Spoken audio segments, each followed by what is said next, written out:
Halo kawan-kawan pecinta catur, selamat datang kembali di channel Master Gelap. Akhir-akhir ini konten catur lagi naik daun. Akhir-akhir ini konten catur lagi viral-viralnya. Kenapa? Karena diviralkan oleh salah satu influencer yang sangat terkenal bernama Bapak Ferry Irwandi. Pak Ferry Irwandi mengatakan cara terbaik untuk menaikkan IQ itu adalah dengan bermain catur. Jadi, di antara sahabat yang nonton video ini, kalau Anda pecatur pemula, Anda sangat beruntung. Saya akan memberikan tips bermain catur ala Magnus Carlsen, khusus bagi pemula ya. Ini konten khusus bagi pemula. Jadi kalau Anda sudah jago bermain catur, ini mungkin tidak cocok bagi Anda. Bagaimana tips bermain catur buat pemula ala Magnus Carlsen, sang juara dunia? Langsung saja kita ke pembahasannya. Mari kita gaskan. Menurut Magnus Carlsen, ada 6 tips bermain catur untuk pemula. Tips yang pertama itu kuasai aturan dasar atau nilai bidak ya. Jadi kita harus memahami gerakan-gerakan daripada bidak catur seperti pion, benteng, kuda, gajah, ratu, raja dan lain sebagainya ya. Jadi jangan sampai salah melangkah ya. Kemudian kita harus menghafal nilai relatif setiap bidak. Kita ambil contoh misalnya pion ya. Pion itu nilainya 1 ya, kemudian kuda atau gajah nilainya 3, benteng nilainya 5, ratu atau menteri nilainya 9, raja nilainya tak ternilai. Tapi kalau diserang nilainya jadi seluruh permainan. Langsung saja kita ke contohnya. Nah, di sini saya akan memberikan contoh apa itu pion, apa itu gajah, apa itu kuda, apa itu menteri, apa itu raja ya. Jadi ya ini adalah ya yang saya tanda ini adalah pion ya. Kemudian ini adalah raja, kemudian ini adalah ratu dan yang saya tanda ini adalah gajah, kuda, benteng.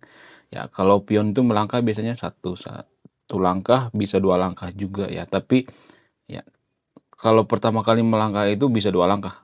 Tapi kalau misalnya nih ya sudah 2 kali melangkah terus melangkah satu lagi nggak bisa gitu ya. Nggak bisa guys ya. Misalnya nih ya bikin kayak gini nih terus mau melangkah lagi ya misalnya nih mau melangkah lagi 2 langkah nggak bisa. Jadi ya pertama 2 langkah terus nggak bisa melangkah 2 langkah lagi ya. Ya kemudian biasanya langsung mengeluarkan gajah ya biasanya gajah kemudian ya mengeluarkan kuda, biasanya seperti itu ya, mengeluarkan perwira-perwira ringan dulu ya. Jadi dalam catur itu ada perwira ringan, perwira berat ya. Perwira ringan itu seperti kuda, gajah. Perwira berat itu seperti menteri dan lain sebagainya. Ya. Jadi kalau kuda itu jalannya mirip-mirip seperti huruf L ya. Nah, pion nggak bisa mundur guys ya. Apalagi belok nggak bisa. Jangan dipaksa ya guys. Ya, kemudian ada istilah rokade ya. Rokade itu mengamankan raja ya. Ada rokade pendek, ada rokade panjang. Ini rokade pendek ya. Kemudian biasanya akan melakukan serangan. Ini pembukaan Italian game ya. Jadi dalam permainan catur itu ada istilah ya, istilah pembukaan apa, ada pembukaan Rui Lopez, Italian game dan lain sebagainya. Ada macam-macam ya. Kemudian tips kedua, buka permainan dengan benar dan sederhana, seperti menguasai pusat, E4, E5, D4, D5. Usahakan pion atau bidakmu mengontrol kotak tengah papan, D4, D5, E4, E5. Magnus selalu jago banget mengontrol tengah sejak awal.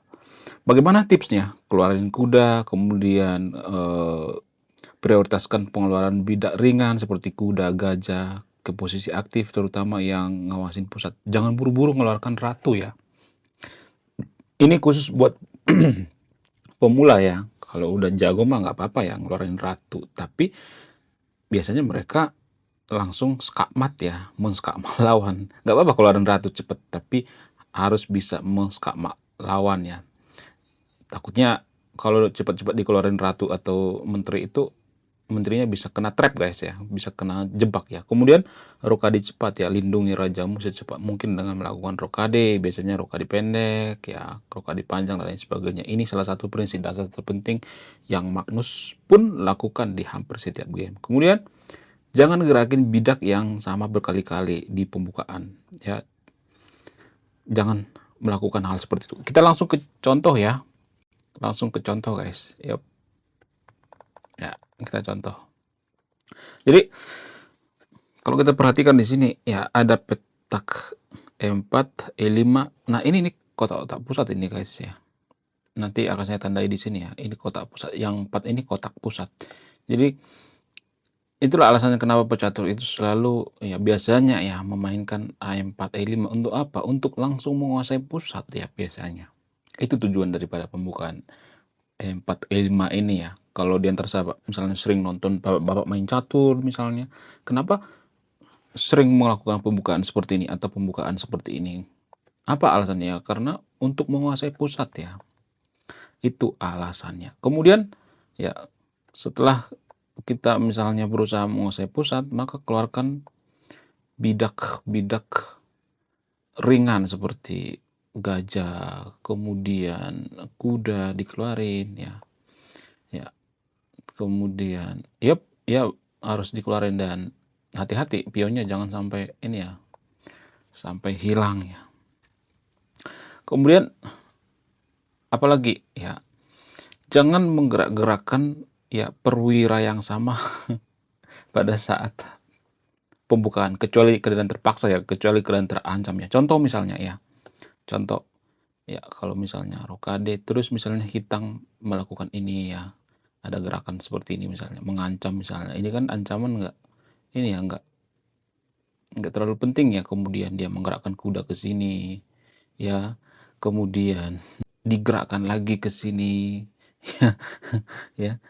Kemudian gerakan lagi kudanya. Nah, ini membuang-buang tempo guys ya. Jangan melakukan hal-hal seperti ini ya. Kemudian utamakan keamanan ya. Jangan kehilangan bidak gratisan ya. Lihat sebelum jalan selalu periksa apakah bidakku yang mau jalan ini bakal dimakan musuh, apakah aku ninggalin bidakku yang lain tanpa pelindung, apakah aku ngasih kesempatan skak. Ini habit dasar yang bikin Magnus jarang ngasih blunder ya. Contoh misalnya ya, seperti misalnya ya kalau misalnya ada dorongan pion seperti ini, ya biasanya yang diancam itu gajah guys ya. Gajah hitam yang ada di C5. Ya, biasanya akan didorong pion putih yang ada di B2 untuk mengancam gajah. Kalau kita abai nanti akan kena trap atau kena jebakan ya. Contoh misalnya. Ah, seperti ini ya. Terus kemudian kita hitam mau mundurkan gajah ke C5 misalnya ya. Terus kita abai gitu ya, putih melakukan gerakan seperti ini. Terus kita nggak peduli ya, biarin aja gitu, diantepin aja gitu, kita melakukan gerakan yang lain misalnya rokade misalnya. Nah, ini akan kena trap guys ya, gajahnya akan kena trap. Ya syukur-syukur kalau bisa dimakan gajah ya, tapi kan ya yang jadi masalah itu kan gratis ya. Kalau misalnya putih melakukan langkah lain misalnya nih seperti ini ya, berusaha men-trap misalnya. Yup, ya, kemudian hitam melakukan langkah yang lain misalnya. Nah, ini kena trap ya. Kena trap ini apanya. Ya. Yup. Ya, ini tidak bagus ya. Tidak bagus buat hitam ya. Kemudian jaga pertahanan ya. Pastiin bidak-bidak pentingmu terutama yang di pusat dan dekat raja punya pelindung ya. Jadi jangan sampai tidak dilindungi ya. Kemudian hindari hanging pieces. Ya, apa itu hanging pieces ya? Jangan ninggalin bidakmu apalagi yang bernilai kayak benteng atau ratu ya. Maksudnya jangan dikasih gratis ya di tempat yang bisa dimakan musuh tanpa konsekuensi. Musuh pasti seneng banget kalau kamu ngasih hadiah. Ya, jangan blunder maksudnya ya. Jangan dikasih cuma-cuma. Contoh misalnya nih ya, ya makan pion menggunakan kuda ini kan gratis ya. Ya, dimakan kembali dan ya kemudian ya seperti ini ya, dan ngasih gratis misalnya menteri, ya ini yang dimaksud ya. Itu yang dimaksud, guys. Kemudian belajar taktik dasar yaitu garpu for ancam 2 bidak musuh sekaligus pakai 1 bidak musuh. Biasanya kuda jago banget ini ya melakukan hal seperti ini. Apa itu garpu? Langsung kita contohkan ya. Ini adalah garpu, guys. Bukan garpu sendok yang di rumah itu ya, bukan. Nah, ya ini nih yang paling biasa dimainkan oleh para pecatur pemula ya, pembukaannya. Kemudian gajah keluar, kuda keluar, ya. Misalnya melakukan gerakan seperti ini, ya. Oke. Nah, ya ini namanya forking. Ini sudah mulai ya melakukan yang namanya forking. Kalau misalnya ada gerakan seperti ini, nah ini namanya forking ya. Forking benteng sama menteri ya. Atau bisa dengan seperti ini ya, forking. Ini sangat-sangat brutal sekali ya serangan seperti ini kalau kita abai ya. Itu yang namanya forking ya. Kemudian ada istilah pin misalnya. Apa itu pin? Nancepin ya, bidak musuh biar gak bisa gerak karena dia di belakangnya ada bidak yang lebih berharga misalnya gajah, nancepin kuda yang lagi jagain raja dan lain sebagainya ya. Contoh misalnya ya, contohnya seperti ini ya. Oh, nah ini pin ya.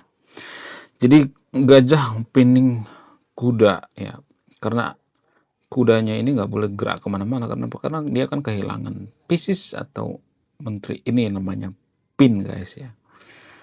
Ya, jadi mungkin hindari yang namanya pinning ya. Kemudian skak ganda atau double attack ya, 2 bidakmu sekaligus nyengkak raja musuh ya, sangat berbahaya ini ya. 2 bidakmu sekaligus ya nyengkak raja musuh, sangat-sangat berbahaya. Kita ambil contoh misalnya ya, itu misalnya nih seperti ini ya. Oh, nah kemudian seperti ini ya. Nah ini ya. Jadi hal-hal seperti ini yang perlu diwaspadai. Kalau kita nggak waspada ya bisa mati, guys ya. Ada banyak ya di sini ancaman ya. Nggak bisa kemana-mana ya. Skakmat. Kemudian bisa dapat perwira lainnya juga ya. Atau bisa seperti ini juga ya. Kalau raja ke sini ya, kemudian seperti ini. Seperti ini misalnya, maka ini ada 2 ya. Nancep ini namanya. Kemudian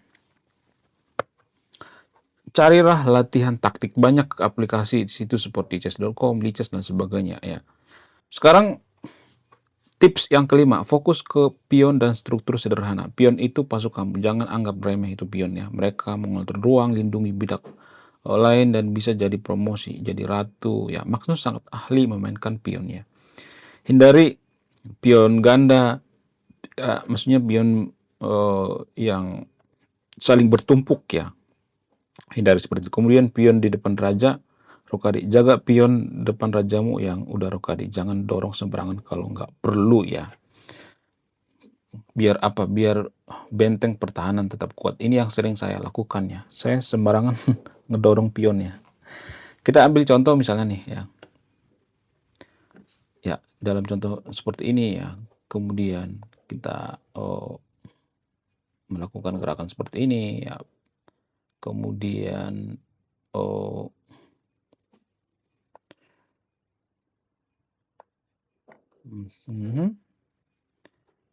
Yup. Kemudian yup. Nah, jadi jangan sepele dengan pion, guys ya.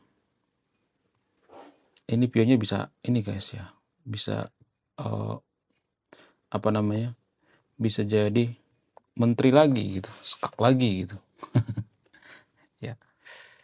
Kemudian hindari yang namanya pion tumpuk. ya, misalnya nih ya. Kalau bisa ya, sebisa mungkin ya, seperti misalnya eee, makan pion kayak gini nih ya. Kecuali nggak perlu-perlu amat, ini kan namanya tumpuk ya, hindari hal-hal seperti ini ya. Kemudian ya kalau misalnya sudah rokade ya, rokade ya, eee, terus, sembarangan ya buka pion yang depan raja gitu, atau yang di H2 misalnya ya, karena ini akan sangat berpotensi ya diserang oleh lawannya. Seperti ini ya, akan sangat-sangat rawan sekali ya, apalagi ya posisi kita posisi sulit ya kan, itu sangat rawan sekali guys ya. Kemudian mindset yang keenam misalnya, ya tips yang keenam, bermain banyak game ya. Magnus main sejak kecil dan main ribuan game ya. Mainin aja dulu banyak game online, lawan bot level rendah atau temen ya, jangan takut kalah. Pengalaman adalah guru terbaik.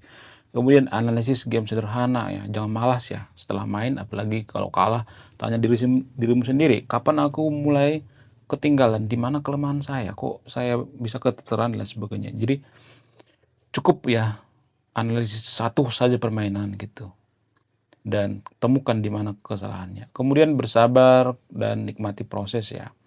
Pahami why ya, bukan cuma what. Coba pahami kenapa langkah tertentu bagus atau jelek. Bukan cuma hafalin langkahnya gitu. Seperti pembukaan teori ala Stockfish gitu, jangan dihafalin guys ya. Kemudian ada bonus tips ala Magnus ya. Magnus terkenal dengan endgame-nya yang luar biasa. Sebagai pemula, mulai kenali teknik dasar mati seperti skakmat, pakai raja dan ratu ya, versus raja musuh versus raja musuh pakai raja dan benteng ya. Jadi ini harus dikuasai ya guys ya. Nanti saya akan bahas lagi di next video tentang endgame ya, khusus endgame ya. Jadi kesimpulannya buat pemula ya, jangan langsung mikirin strategi rumit seperti Magnus ya. Fokus banget ke poin 1, 2, 3, dan 4 ya. Kuasai aturan, buka dengan benar. Jangan kasih bidak gratis dan rajin latih taktik dasar ya. Kalau fondasi ini kuat, kamu baru bisa mulai ngembangin permainan kayak Magnus yang sabar, presisi, dan jago mengambil keuntungan kecil. Ayo mulai. Coba praktekkan langsung di depan papan. Kalau sering latihan, pasti bakal makin jago dan semangat. Oke, sekian video ini. Terima kasih sudah menyimak memahami, karena takut kepanjangan durasinya. Dan tersahabat yang untuk video ini, kalau misalnya saya pengen lanjut ya tips pecatur pemula, bahas tentang endgame, nanti akan saya bahas di next video. Bye bye.